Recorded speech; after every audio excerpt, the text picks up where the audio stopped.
Hey, this is your average map clicker. Today we are going to be looking at many modifiers in EU4 and I will be ranking all of them by their relative importance to achieve a world conquest. As such, if you had two choices in an event for these modifiers, which one should you choose? Please note that this is a subjective tier list and you might disagree with some of the choices I made here. Feel free to comment so that we can share our thoughts. The first one should be obvious to anyone who has tried a world conquest. Administrative efficiency easily goes into SS tier since it reduces core creation and diplomatic annexation costs, as well as overextension, war score cost, and aggressive expansion. It is no surprise most great powers get bonuses of administrative efficiency since they are supposed to expand. To maximize the modifier, try to max absolutism and stay ahead in administrative tech. Then we have aggressive expansion, a very good modifier to limit coalitions and most useful in the early game. Unfortunately, it really falls off late game since you must annex so many tags that people will get angry at you anyways. Therefore, I will put it in I, hey. Next is artillery compatibility, quite strong in the late game when you have an entire row of artillery firing since they cause so much damage already. However, cannons are not great in battles before Tech 16, so for half of the game it's not really relevant. Nevertheless, I will put it in the A tier but below aggressive expansion. Cavalry compatibility is another thing. Unless you are Poland or a horde, cavalry is most likely not worth it for the cost. I will put this one in B tier and it could easily be surpassed by other modifiers. Core creation cost is undoubtedly the second best modifier in the game. Not only does it reduce the administrative cost of coring acquired land, but it also decreases the time it takes to core. This is awesome in the later stages of the game to limit overextension, since you will be gobbling provinces at a very rapid pace. In the SS tier it goes. Cost of reducing war exhaustion is our first big no-no. Why reduce war exhaustion with diplomatic points in the first place instead of having a modifier which passively reduces it every month? The difference it makes in the game is insignificant, so it goes straight in D. Next up, diplomats. They are useful tools in improving relations to prevent coalitions early on and relevant in the late game if you must send envoys to the other side of the world constantly. Since you most likely will get diplomatic ideas at some point and will get an empire government rank, you should have at least 6 of these. They are great, but not a game changer. I will put those on the top of B tier. Discipline is probably one of the best military-oriented modifiers since it increases the damage you deal to enemies and reduces the damage taken. It is particularly strong in the late game when massive armies collide. Discipline also increases military tactics, which further reduces damage taken. This one heads right into S tier. Fire damage dealt and received will go hand in hand in the middle part of A tier. Fire damage becomes more and more relevant as the game goes on and quickly becomes the main source of damage in battles. Personally, since I am more of an offensive player, I will put fire damage dealt above its defensive counterpart, but that's really up to you. It might be controversial, but I'm not really a fan of boosting your governing capacity limit. It is not per se a bad modifier, but by conquering so much land, you should have a big income relatively fast. By building courthouses, state houses, and leveling up administrative tech, I was able to never go over the limit. If I was you, I would not aim for this modifier if you have better alternatives. Therefore, it goes in B. Improved relations basically is the upgraded version of aggressive expansion reduction. Basically, the aggressive expansion relation penalty will be higher if you go for improved relations when taking provinces, but it will take down significantly faster, letting you annex more land without thinking about a continental coalition, while AE reduction is more about neighbors in your area. This one goes in S. The final compatibility for infantry is probably the best of the three since infantry is relevant for the entirety of the game and this type of unit composes the bulk of your forces for all the campaign. I will rank it in the upper part of A. Your force limit might look like something important in the game. In the first half of the campaign, you could argue it is for initial expansion. However, the more the game progresses, your army is probably as big as it needs to be, so getting more force limit is not exactly top tier. I think this one deserves an A, but probably on the low side.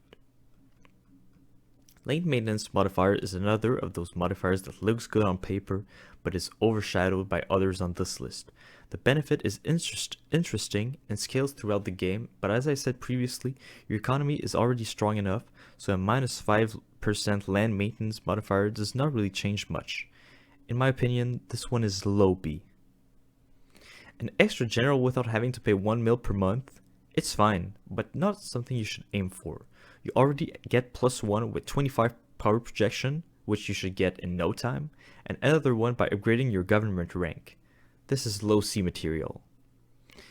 Manpower recovery speed is one of the big ones when it comes to militaristic modifiers. Since the mercenaries have been reworked, manpower is much more important than before.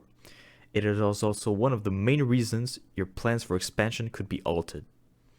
Manpower regeneration is therefore a big factor in all your runs. For those reasons, I will put it in S tier. This next one represents maximum absolutism and not absolutism itself. Since the cap for bonuses is at 100, let us determine how more maximum absolutism is important.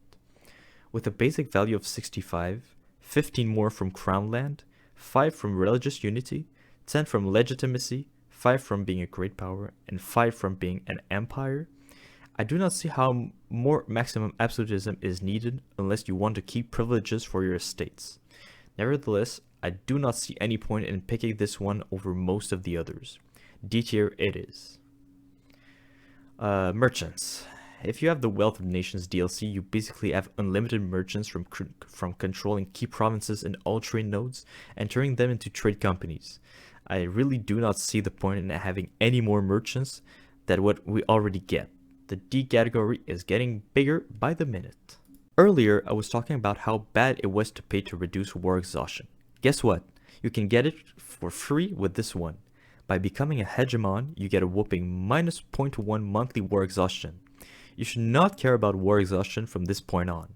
By eliminating a big chunk of malices coming from with war exhaustion, I would say this modifier deserves an S. According to how my battles have gone, I think Moral of Armies is a bit overrated. Do not get me wrong, in the early stages of the game, it certainly has its uses. But I think it falls off in the most intense part of the game where compatibility and discipline pick up, the late game. For those reasons, I will put it in the high B tier category. Movement speed is a fun little modifier that will sadly get you nowhere. Unless you must send troops across Siberia every 2 years, or run away because you obviously chose this over discipline or compatibility, the effect is minimal. You should just keep an army in reserve to crush any rebellions in disputed territory. It is probably the best of the D tier, but I will never go for this one. As explained earlier, manpower is a central part of warfare in the recent patches. Getting more men from every provinces you own is crucial to keep the war effort always going. Since province manpower also affects monthly recovery speed, it is undeniable the national manpower modifier is just so good. Go for this one, people, probably the last SS out of the bunch. National Unrest was one of the modifiers I did not care much for before I attempted my first world conquest. When you realize the effects it has on your country when you expand, it is huge. The main factor to prevent rebels from spawning, it brings stability to an ever-growing superpower and saves a lot of manpower from fighting rebels. I will put this one on top of the A tier. Province War Score Cost is probably one of the most OP modifiers in the game. It really saves you many wars by annexing empires faster. The only downside is that it does not help with overextension, so you usually end up with beautiful events, but OE is just number, right? It's so good, it's arguably better than discipline in the long run. Shock damage dealt in Tekken is the same as fire, but since shock is less and less useful as the game goes on, these two will have to be placed in the middle of B. The next one, siegeability, is just very good. The duration between fort ticks is reduced by a substantial amount. Just look at the Ottomans when they get their age objective and tear down every fort like nobody's business. A blitzkrieg strategy to peace out is awesome on the manpower side of things. Do not underestimate this one. I will probably put it somewhere over here in A. State maintenance is one of those things you do not really care about. It makes for a minor expense in your monthly balance, and since the economy won't be the main issue, who cares about this honestly? It's a D from me. Next up are the 3 tolerances. Personally, I will put Tolerance of Heathens in A, Tolerance of the True Faith in B, and Heretics in C. Here's my thinking. Tolerance helps you with unrest and religious unity in certain provinces. I simply consider the number of provinces in the world that correspond with each criteria. Heathens make up for most of the world in any situation, so for me, it's a no-brainer that it should be on top of the list. True Faith is a tricky one because if you're Catholic or Sunni, it represents a whole bunch of provinces. For Shinto countries, it is absolutely pathetic. Nevertheless, if you go for a religious game, a strong tolerance of the True Faith is almost as good as national unrest. I think B is a fair spot for True Faith. The last case are heretics. Unless you are Protestant, Hussite, Orthodox, Reformed, Anglican, Shia, or Ibadi, the tolerance is probably almost worthless. Furthermore, those religions have strong bonuses for converting heretics, so you are probably better converting provinces to your own faith. I will generally consider this one as C tier, but it really depends on your religion and position in the world. The next one is Unjustified Demands, which reduces the diplomatic cost of taking parts of a peace deal which were not justified by the casus belli used. The modifier is not bad in itself, but the imperialism casus belli basically renders it worthless by 1680. If you get the Deus Vult idea, you will also not care for this. For that, I will put this in C, but it could be pushed a little higher if you want to conquer a lot with only a few claims in the early game. War score cost versus other religions is almost as good as normal war score cost, but it only affects heretics and heathens, which makes up for a huge part of all nations in EU4. A very good modifier to spread the true faith to your unholy neighbors. Corruption reduction would probably have been an S in the corruption from territories patches. It could save you so much money in the long run, but now it does not. I do not think it is a relevant modifier anymore, sadly. Guess Middle Ages monarchs were not as corrupt as we thought they were. This one goes in the middle of C, maybe. The next one on our list is Years of Separatism. Each time you get an uncored province out of a peace deal, you need to wait 30 years for 15 local unrest to fully go away at a rate of minus 0.5 each year. The number of years can be reduced with this modifier, and it is effective. It can drastically reduce the number of rebellions you will have to face, and we know that less rebellions equals more manpower. I would say this is pretty good and deserves a spot in A. Maximum multiculture is a great addition to anyone playing in a certain area to stabilize provinces of a certain culture. However, in a world conquest, you do not really get to extract a lot of power from this one. It's okay, but nothing exceptional. I will put it above other C-tier modifiers that we already have put in. Goods produced modifier is a game changer. It boosts production income as well as trade value in your trade nodes. It's a major factor for economic prosperity and should not be ignored. By owning many furnaces, your late game income should be out of this world. And this, kids, is why Ibadi is better than Sunni. It's our last S-tier modifier and probably does not beat the rest of them. Ideocost is a solid modifier which will be useful throughout the game to save all sorts of points. It's interesting to rush a particular idea in an idea group and gain a significant short-term advantage in a war. The longer you wait to get this, the worse it gets. I would be ready to say its utility really falls off late game since you will have awesome advisors. Administrative, diplomatic, and military points are not really a problem when your economy is up and running. So this gets a high B. Get it if you can, but there's better stuff out there. Legitimacy is an important modifier to keep your country stable, but I would not count on it to conquer the world. It's usually close to being maxed out, and there are so many modifiers out there that give you better ways to deal with rebels. With just a few royal marriages and high prestige, you should be alright. Therefore, yearly legitimacy is a low B in my book. The next icon is minimum autonomy, which lets you get a bit more manpower, tax, trade power, and force limit from every province you own. The effect is big nationwide, but unfortunately, most decisions that affect this modifiers come into the late game when you are already strong enough. Nevertheless, it can give you a big boost to grow an even bigger army. I would put this one in the upper half of the B category. Monthly autonomy change speeds up the process of integration of new provinces into your realm to create additional wealth. Sadly, most of your territories will not be converted into states, so autonomy only goes down to 90%. The effect is somewhat limited by that consideration.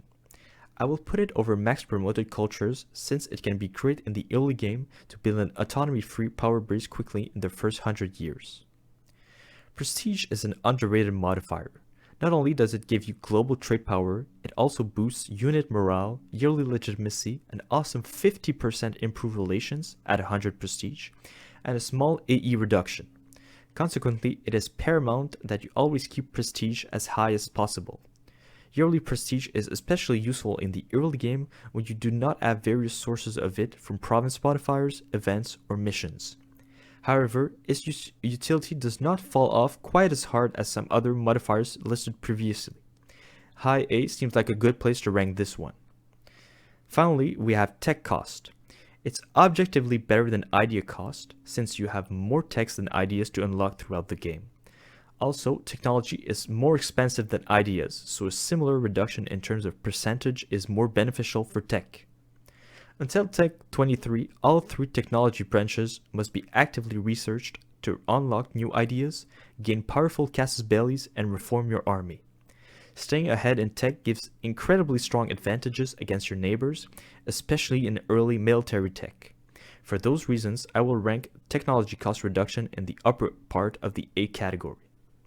This concludes my tier list for World Conquest modifiers in EU4 as of now. If you want any clarification on the list, or you think something is wrong with it, feel free to comment. It's always a pleasure to read them.